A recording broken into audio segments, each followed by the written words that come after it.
Si vous écrivez chaque mot 100 fois, mémorisez seulement grâce aux ressemblances de prononciation. Je vous garantis que si les étudiants en coréen apprennent le vocabulaire de cette façon, ils sont incapables de dire un seul mot devant des Coréens. En réalité, les étudiants qui suivent mes cours me disent souvent « Ah, c'est un mot que j'ai appris la semaine dernière, mais je ne m'en souviens plus. » Ou « J'ai vraiment étudié sérieusement, mais je n'arrive pas, c'est trop nul. » Et ils me montrent leur carrière de vocabulaire. Vraiment, ils ont bien étudié. Donc, alors, j'ai regardé toutes les vidéos de mémorisation rapide et efficace de vocabulaire sur YouTube. Ces quelques professeurs au Japon et en coréen parlent vraiment de l'essentiel. En résumé, il faut élargir le sens d'un mot à travers des exemples de phrases. Et aujourd'hui, je vais vous expliquer cette méthode de manière simple et efficace. Tiens, 할 수 있어요.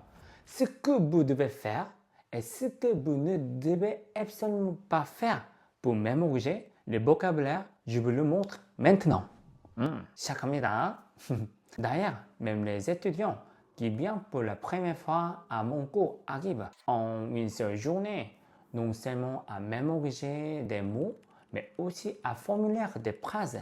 Cette méthode fonctionne même pour ceux qui ne connaissent pas un seul mot de coréen. Je vais vous la présenter tout de suite. 여러분도 할 수 있어요. Premier, réviser plusieurs fois à de courts intervalles. À ne pas faire, mémoriser selon la position dans le livre. Beaucoup d'étudiants essayent de mémoriser 10 ou 20 mots par jour, sérieusement. Mais avec ces méthodes, ils oublient complètement les premiers mots avant d'avoir fini.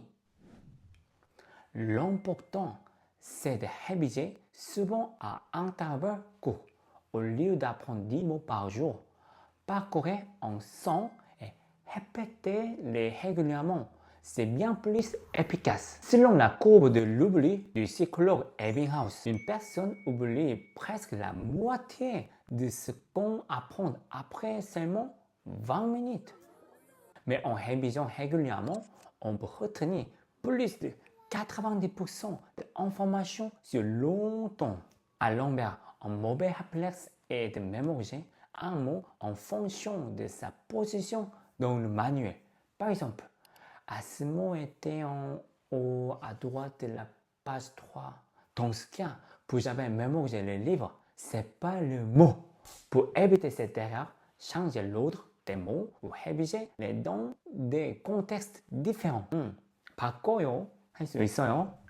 Deuxième, mémoriser avec les sons, pas avec écriture. À ne pas faire, ignorer la prononciation. 땡. 말하는 게 중요해요. 말해요. Beaucoup d'étudiants français copient un mot des dizaines de fois dans les cahiers, mais ils ne retiennent que l'orthographe, pas la prononciation ni le sens. Oh, la langue, c'est avant tout à communiquer. Sans compréhension orale et sans capacité à parler, vos réponses sont inutiles. Par exemple, en coréen, 아빠 et 아파 ou cool et cool se ressemblent beaucoup. Si vous ignorez la prononciation, vous risquez de créer de gros malentendus dans une conversation. Donc, à chaque mot appris, prononcez le voix haut et associez le son à une image. Troisième, créez vos propres exemples.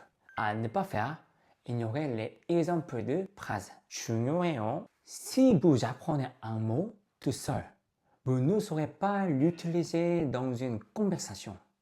Un mot prend tout son sens dans un contexte. Par exemple, si vous apprenez le mot 학교, ne vous arrêtez pas. 학교에 école, 학교에 école. Dites plutôt 저는 학교에 가요. 저는 학교에 매일 가요. Je vais à l'école tous les jours. C'est comme ça. Meilleur moyen, vous allez combiner les trois règles. Par exemple, première fois, 주다. Deuxième, vous allez lire et mémoriser 꽃을 주다. Troisième, vous allez changer et de dire 선물을 주다. Quatrième, 친구에게 선물을 주다. Comme ça, répétez et changez l'exemple pour bien mémoriser. Même au topic, beaucoup de questions ne peuvent pas être résolues si on connaît seulement la traduction d'un mot. Même si vous avez vu le mot, dans un exemple concret, la réponse devient évidente. Donc, ignorer les exemples est une grosse erreur. Les phrases d'exemple vous montrent les nuances d'un mot et vous aident à les retenir bien plus longtemps. Et astuce bonus. Je pense que ça vous n'aimez pas trop, mais quand même je vais vous conseiller. Testez-vous régulièrement. Ne vous contentez pas de penser « Oui, je crois que je le connais, tout ». Mettez-vous à l'épreuve. Faites un quiz avec amis, 친구. Échangez vos fichiers de vocabulaire ou testez vous seul. C'est en vous mettant en condition réelle que votre cerveau retiendra vraiment. 진짜. Peut-être vous pensez, mais tout ça c'est pas trop compliqué. Donc, oui, c'est la première fois c'est difficile, mais c'est vrai. Donc, vous n'avez pas besoin de tout faire, mais au minimum, pratiquez avec des exemples et répétez à l'intervalle court. Conclusion, ça aussi pour répéter. Donc, récapitulons. À faire. 첫 번째, c'était quoi? réviser plusieurs fois à l'intervalle court. Deuxième, mémoriser avec le quoi? Avec les sons, pas seulement l'écriture.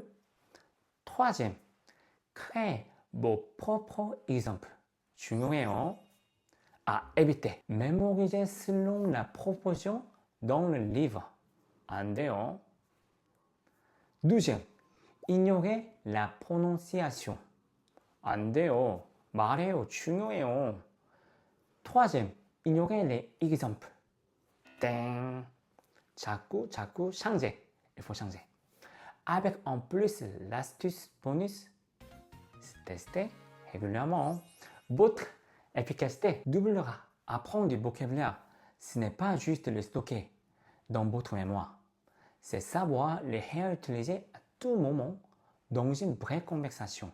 Avec ces méthodes, même en une seule journée, vous sentirez la différence. Maintenant, c'est à vous de jouer. À la fin de cette vidéo, allez regarder ma précédente vidéo sur les verbes indispensables 50 et essayez d'appliquer ces conseils directement. Puis partagez vos expériences dans les commentaires. Je les lirai. Je vous donnerai en retour. Si cette vidéo vous a aidé, n'oubliez pas de liker et de vous abonner. 오늘도 긴 시간 들어주셔서 감사합니다. 우리 열심히 단어 공부하고 열심히 한국어 공부해요. 화이팅!